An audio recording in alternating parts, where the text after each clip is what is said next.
अस्सलामुअलैकुम वरहमतुल्लाहि वबरकातुह। मैं मोहम्मद साबिर और आप लोग देख रहे हैं जीनियस उर्दू।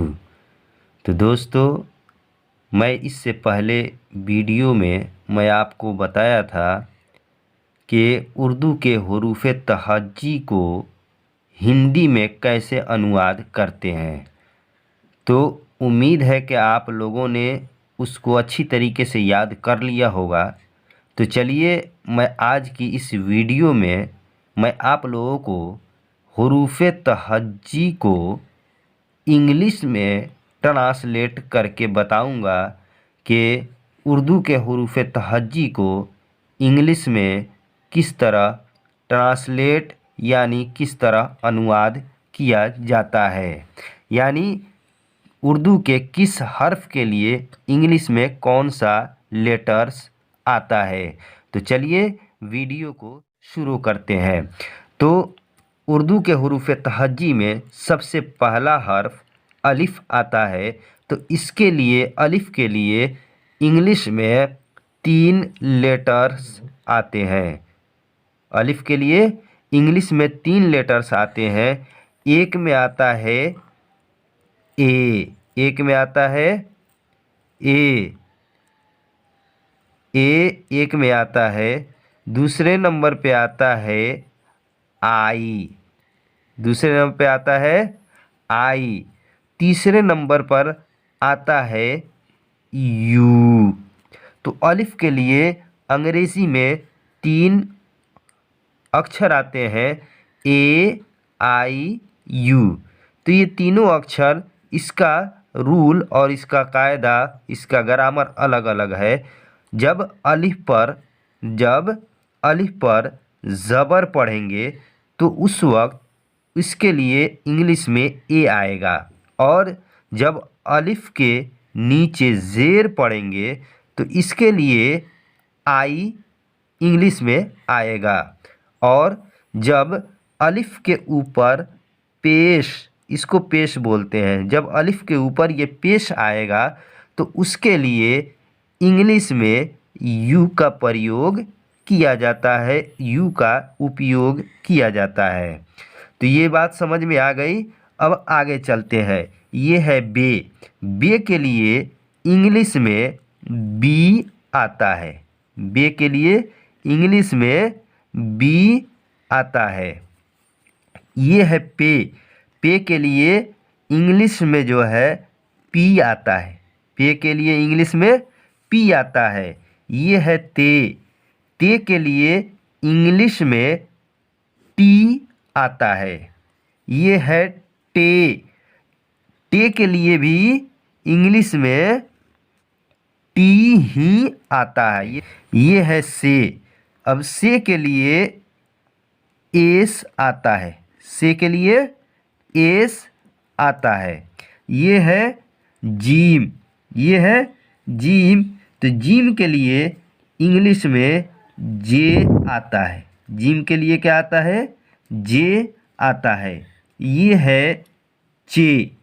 चे के लिए इंग्लिश में सी एच, सी एच ये आता है। चे के लिए इंग्लिश में सी एच आता है, साथ में सी एच एक ही साथ रहता है, तो इसके लिए चे है। चे के लिए इंग्लिश में सी एच आता है। हे है, ये है हे। हे के लिए इंग्लिश में सिर्फ और सिर्फ एच आता है। ये है खे। खे के लिए इंग्लिश में के एच आता है। क्या आता है बच्चों? के एच। के एच एक साथ आता है, इसके लिए खे आता है। के एच के लिए खे आता है उर्दू में। ये है दाल। दाल के लिए इंग्लिश में डी आता है। क्या आता है? डी आता है। ये है डाल। डाल के लिए भी इंग्लिश में डी ही आता है। तो ये दाल और डाल, ये दोनों हर्फ के लिए इंग्लिश में डी डी आता है। ठीक, अब आगे चलते हैं। आगे ये है जाल। अब जाल के लिए इंग्लिश में जेड आता है। जाल के लिए इंग्लिश में क्या आता है बच्चों? जेड आता है। ये है रे, रे के लिए इंग्लिश में जो है आर आता है। रे के लिए क्या आता है? आर आता है। ये है रे, रे, रे के लिए भी क्या आता है? आर ही आता है। तो ये रे और रे, ये दोनों के लिए क्या आता है? आर आता है। दोनों के लिए आर आता है। ठीक, तो ये है जे, जे के लिए इंग्लिश में क्या आता है? जेड आता है। जे के लिए इंग्लिश में जेड आता है। ये भी जे है, इसके लिए भी इंग्लिश में जेड ही आता है। ये है सीन, सीन के लिए इंग्लिश में दो अक्षर आते हैं। नंबर एक में एस आता है। नंबर एक में क्या आता है? एस आता है। और कभी कभी सीन के लिए सी भी आ जाता है, सी भी आ जाता है। लेकिन ज़्यादातर इस्तेमाल जो है सीन के लिए एस ही को किया जाता है।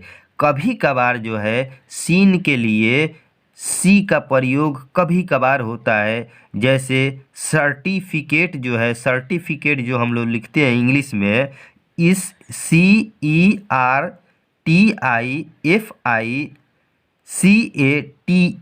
तो उसमें सर्टिफिकेट में सी का प्रयोग होता है, सी का उपयोग होता है।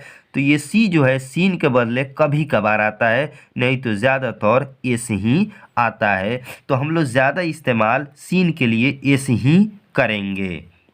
ये है बड़ी शीन, ये है बड़ी शीन।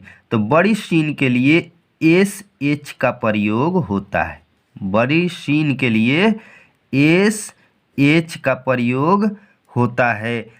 जैसे हमको लिखना है शान, हमको लिखना है क्या? शान।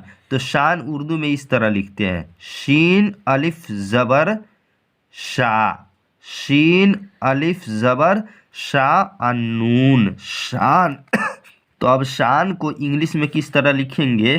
तो शीन के लिए, बड़ी शीन है तो बड़ी शीन के लिए एस एच, एस एच दे दिए। ठीक, एस एच से बड़ी शीन। और अरिफ के लिए बताया था ए आता है, तो यहाँ पे ए लिख दिया, तो ये हो गया शाह। और नून के लिए एन आता है, नून के लिए क्या आता है? एन आता है, तो ये हो गया शान। ठीक, तो बड़ी शीन के लिए एस एच आता है। तो बच्चों, आप लोग बड़ी अच्छी तरीके से इस वीडियो को समझ गए होंगे, और ज़रूरी है कि इसको आप अच्छे तरीके से याद कर लें, ताकि उर्दू से इंग्लिश में लिखने में किसी तरह के कोई दिक्कत और परेशानी ना हो। तो इसके कुछ और इसमें हुरूफ है, हुरूफ तहज्जी में, तो उसका वीडियो मैं इसके बाद जो है बनाऊंगा। तो इस वीडियो को आप पूरा देखें और अच्छे तरीके से इसको याद कर लें। फिर हम लोग मिलेंगे अगले वीडियो में।